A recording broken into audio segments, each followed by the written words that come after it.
এমনই একটা অবস্থান কিন্তু বইটির মধ্যে আছে। তো ওই কারণে আমি একটা প্রথমেই ধন্যবাদ জানাবো মরহুম মাহমুদুল্লাহ সাহেবকে, যে আমরা থাকলেও দেশনেত্রী বেগম খালেদা জিয়ার সম্বন্ধে আমরা যা জানি, আমরা যা দেখেছি, আমরা যেটা বলতে পারি, আমরা যেটা লিখতে পারি, আমরা বলিও না, লিখিও না। কিন্তু মাহমুদুল্লাহ সাহেব সমস্ত কিছু লিপিবদ্ধ করেছেন। আমি যদি চলে যাই আজকে, কিংবা আমার মৃত্যুর পরে কিন্তু কেউ, আমি যা জানি বেগম খালেদা সম্বন্ধে কিন্তু কেউ জানবে না। কিন্তু মাহমুদুল্লাহ সাহেব এই কাজটা করে গেছেন। এই জন্য আমি ওনাকে মনোনীত ধন্যবাদ জানাচ্ছি, কৃতজ্ঞতা জানাচ্ছি।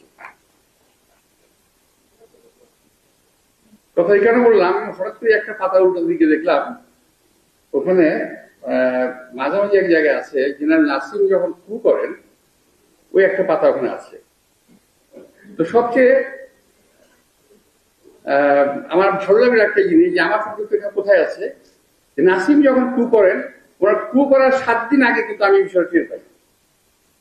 এই ঘটনা একটা ঐতিহাসিক ঘটনা, আপনাদের সবাইকে বলে যাচ্ছি, বাস্তব ঘটনা। আমি 7 দিন আগে কোনো একটা ভাবে বিষয়টা আমার কানে আসে। তো বিষয়টা আমি দেশনেত্রী বেগম খালেদা জিয়াকে ইমিডিয়েটলি আমি জানাই অফিসে গিয়ে, যে আপনি ওনাকে কিন্তু একটু ওয়াচে রাখবেন, ঘটনা যেমন ঘটতে পারে। হেসিয়ে উড়িয়ে দিলেন এক কথা। পরের দিন কিন্তু উনি আমাকে আবার ডাকলেন। ডাকার পর আমাকে বললেন, যে আচ্ছা তুমি যে আমাকে কথা বলেছো, এই কথা কি আর কাউকে বলছো নাকি? আমি বললাম যে না। নাসিমের কথা জানা কিভাবে? উনি জেনে গেছেন। তা আমি একটা ভীষণ একটা মারাত্মক পরিস্থিতি পড়ে গেছিলাম ওই সময়। ঠিক এর আবার 2 দিন পর আমি বললাম, ম্যাডাম নাসিম কিন্তু আপনাকে হত্যার পরিকল্পনা করতেছে, এটা আপনি হয়তো জানেন না। কিভাবে?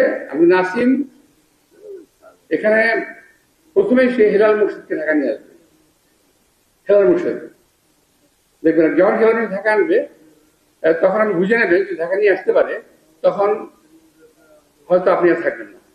কারণ হেলাল মুর্শিদ হলো এটার, হেলাল মুর্শিদ যে এখন রিটায়ার করেছে কিছুদিন আগে, কোন একটা সরকারের একটা জায়গায় ভালো একটা অবস্থানে ছিল। তো হলো তাই, হেলাল মুর্শিদ সাহেবকে আনার ব্যবস্থা করা হয়ে গেল। মনোযোগ কে পেল, ঠিক তখনই কিন্তু নাসিম কু করে ফেলেছে এবং ঘোষণা দিয়ে ফেলছে। রহমান সাহেব তখন বঙ্গভবনে, তো ওনার কাছে কিছু একটা কাগজ নিয়ে গেছিল বোধহয় সই করার জন্য। উনি এটা করবেন না, উনি সঙ্গে সঙ্গে ওনাকে ম্যাডামের সঙ্গে পরামর্শ করে ওনাকে কি করলেন, টার্মিনেট করলেন। টার্মিনেট করার পরপর ওখানে অবস্থান দেওয়া হলো আমাদের জেনারেল মাহবুব সাহেবকে। আবার এই মাহবুব সাহেবকে যখনই করা হয়, তখন আমরা ম্যাডামকে নিয়ে, আমি, জেনারেল শওকত আলী, ডক্টর মঈন খান এবং আরো বিএনপি নেতৃবৃন্দ, আমরা এই মুর্শিদ খানের একটা অফিস ছিল এখানে কাকরাইলে, ওখানে গিয়ে আমরা অবস্থান নেই। ম্যাডামকে একটা জায়গায়, একটা সেফ জায়গার মধ্যে রাখার চেষ্টা করি, আমরা গাড়ি নিয়ে বাইরে পাড়া দিই। তো এর মধ্যে সময় অবস্থার ক্রমে আমি ওই সময় পরিবহনের সভাপতি ছিলাম সারা বাংলাদেশের। আমি সারা বাংলাদেশের পরিবহন রাস্তাগুলো বন্ধ করে দিই, আমি ঢাকা ময়মনসিংহ রোড, শ্রীপুর রোড, আরিকা রোড সব বন্ধ করে দিই। আর বঙ্গভবনের চারিদিকে বাস দিয়ে আটকে দেওয়া হয়, যাতে ট্যাঙ্ক ঢুকতে না পারে। যাই হোক, আস্তে আস্তে সিচুয়েশন শেষ। ওই ঘটনায় আসছে এখানে, এই ঘটনা যে নাসিমের যে প্রথম ঘটনাটা এখানে আছে। তো বুঝলাম যে পাতায় পাতায় যদি উল্টায়, কোনো না কোনো জায়গায় কোথাও না কোথাও আমাদের অবস্থানকে অস্বীকার করার স্কোপ নাই এখানে। তো আমি আরেকটা বিষয়ে চলে গেছে, আমাদের আজিজ নজরুল সাহেব, উনি খুব আক্ষেপ করে বলেছেন যে বইটা এত দেরিতে বাংলা প্রকাশ করা হলো কেন। আমি এটা আগেই চিন্তা করে গেছি, কথা আমি হয়তো বলতাম। ইংরেজিতে প্রকাশ, মানে যখন বইটা প্রকাশ হয়, তারপর এতদিন পর বাংলা প্রকাশ হলো তো একটা কাজ, বাংলায় প্রকাশ হলো। এবং এই বইটা যারা ইংরেজি পড়তে পারতেন না, ইংরেজি যাদের দক্ষতা কম, তারা কিন্তু খুব সহজেই বইটা পড়তে পারবে না, এবং যেটা জানতে পারবেন, যেটা জানা খুব প্রয়োজন। এবং এই বইটা পড়লে পরে ইতিহাসে যে একটা পাড়া, আমি একটা লেখা পড়েছিলাম জেলখানা থাকতে, আমি ওখানে দেখেছি যে পড়ুয়া লেখকের মধ্যে আমি দেখলাম যে অনেক লেখকের মধ্যে এই একটা লোককে দেখলাম আমি, মুস্তফা আলী সাহেব। উনি তার বইয়ের মধ্যে অনেক রেফারেন্স টেনে আনেন, অনেক বইয়ের, সাবেক অনেক বই থেকে উনি পেয়েছেন, কোন বই থেকে পেলেন তা লেখেন, অর্থাৎ লেখকটা নিজেই পড়ুয়া। তো এখানে দেখলাম মাহফুজুল্লাহ সাহেবও অনেক রেফারেন্স দিয়েছেন, বিভিন্ন পত্র পত্রিকা এবং বিভিন্ন বইয়ের রেফারেন্স এনেছেন। তো এই যে একটা সমৃদ্ধ একটা বই, যেটা যে কথা বলেছেন যে আমাদের জানি কথাটা বললেন যে ইতিহাসে পাতায় স্থান পাবে, যেমন হাই সাহেব বললেন যে ভাষা যখন ইউরোপে সহ আরো অনেকগুলো বইয়ের মধ্যে স্থান পাবেন। হ্যাঁ, নিঃসন্দেহে এই বইটি একটা অবস্থান নেবে ইতিহাসে, এতে কোনো সন্দেহ নাই। কিন্তু কথা হলো, এই বইটি কি আসলে থাকবে মার্কেটে? যদি বিএনপি নেতা কর্মী কিংবা দেশপ্রেমিক নেতা কর্মীরা যদি এই বইটিকে সংরক্ষণ না করে, তাহলে কিন্তু একটা সময় আসবে ঘরে ঘরে খুঁজে এই ধরনের বইগুলোকে উঠিয়ে নেওয়া হবে।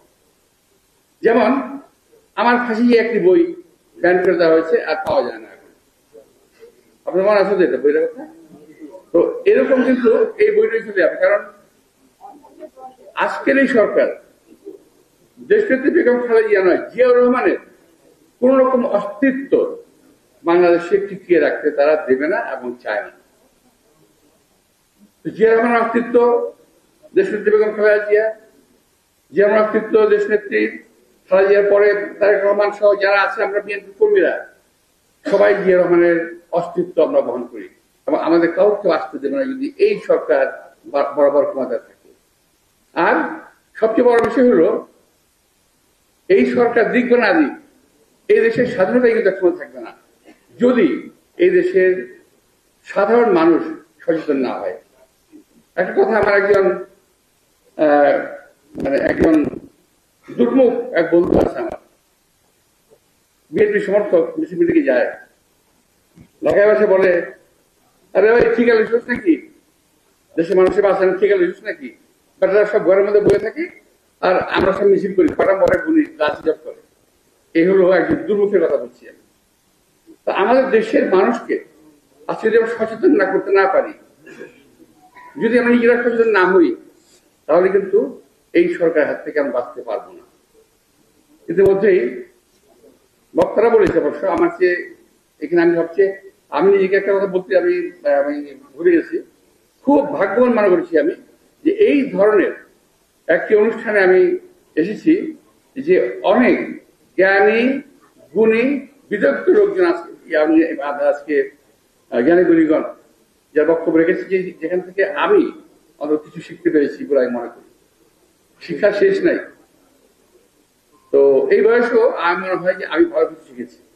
তবে আসিফ নজরুল সাহেবকে আমি বেশি করে ধন্যবাদ জানাই যে উনি নাই, নিশ্চয়ই কারো না কারো মাধ্যমে এটি ওনার কাছে পৌঁছে যাবে। ধন্যবাদ জানি, উনি বেশ কিছু আমাদের আঙ্গুল দেখে দিয়ে গেছেন, চোখে আঙ্গুল দেখে দিয়ে গেছেন আমাদেরকে। এবং এখানে যারা সবাই আছেন, যারা বক্তব্য রেখেছেন, সকলেই কিন্তু কেউ খুব উগ্রভাবে, কেউ খুব ঠান্ডা ভাবে আমাদের সমালোচনা কিন্তু করেছেন নিঃসন্দেহে। এবং এই সমালোচনাটাকে যদি আমরা পজিটিভলি নেই, বিএনপি নেতৃবৃন্দ, কিন্তু এটা আমাদের জাতীয় জীবনে বিএনপির জন্য একটু কাজে লাগবে। এবং একটা জিনিস আমি যেটা বুঝি, যারা সমালোচনা সহ্য করতে পারে না তারা কখনো গণতন্ত্রে বিশ্বাস করে না। তো সুতরাং আমাদেরকে এই সমালোচনাগুলোকে সহ্য শিখতে হবে এবং এই সমালোচনাগুলোকে আমাদের বুঝতে হবে এবং আমাদেরকে কারেকশন করতে হবে। আমি মনে করি এই সমালোচনাগুলো কারেক্টিভ, আমাদেরকে কারেকশন করার জন্য এই সমালোচনাগুলো। তো প্রিয় ভাইয়েরা এবং আজকে সভাপতি সবাইকে আমি আন্তরিক শুভেচ্ছা এবং ধন্যবাদ জানাচ্ছি। আমি খুব একটা কিছু বলতে চাই না, আমি ধন্যবাদ জানাই বিশেষ করে সিদ্দিকুর রহমান সাহেব, আসিফ নজরুল সাহেব এবং প্রফেসর দিলরাজ চৌধুরী। ওনারা যথেষ্ট সুন্দর বক্তব্য রেখেছেন, জ্ঞানগর বক্তব্য রেখেছেন। যদি বক্তব্যগুলো রেকর্ড করা হয়ে থাকে, যদি কেউ করে থাকেন আমাকে দিলে খুশি হবো, আমি হয়তো আরেকবার দিয়ে করতে পারি। আর যারা প্রকাশ করেছেন, বিশেষ করে যিনি এটাকে 3 বছর নিরলস পরিশ্রম করে এটাকে ভাষান্তরিত করেছেন, তাকে আমি আন্তরিক ধন্যবাদ জানাই। আমি একটি কথা বলতেছি, বইয়ের দামটা যে অবস্থায় আছে এখন আজকের বাজারে এই দাম দিয়ে এই বই অনেকেই কিন্তু চাইবে না, কিন্তু করতে পারবে না। এটাকে আরেকটু সহযোগিতা করা যায় কিনা, কিংবা এখানে আমরা একটু ভর্তুকি দিয়ে এটাকে ই করতে পারি কিনা, জনগণের মাঝে বসতে পারি কিনা, এই চিন্তাটা আমি আপনাকে করতে বলবো। এখানে যতটুকু লাগে আমি চেষ্টা করব, আমি আরো কয়েকজনকে নিয়ে সম্মিলিত হবে আপনাদের সহযোগিতা করার। আমি চাই এই বইটা বাংলাদেশের বিএনপির অন্তত প্রত্যেকটা মানুষের ঘরে ঘরে থাকুক, বই যেন হারিয়ে না যায়।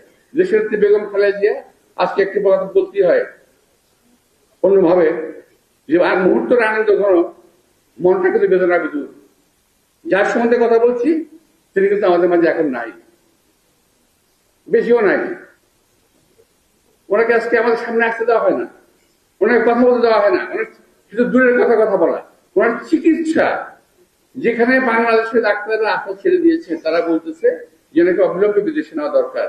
বারবার বারবার বারবার বলার পরও জেনে শুনে একটা মানুষকে কিভাবে হত্যা করা হচ্ছে, এটা আজকে ইতিহাস সাক্ষী হয়ে থাকবে। আজকে বক্তব্যে এই কথা হয়ে এসেছে এবং আসবে, ইতিহাস সাক্ষী হয়ে থাকবে। যারা আজকে তাকে দিচ্ছে না, তারা ইতিহাসে অপরাধ হবে, এবং যখন সুযোগ আসবে ইনশাল্লাহ তাদের বিচার হবে। তো দেশনেত্রী বেগম খালেদা জিয়ার প্রতি আমার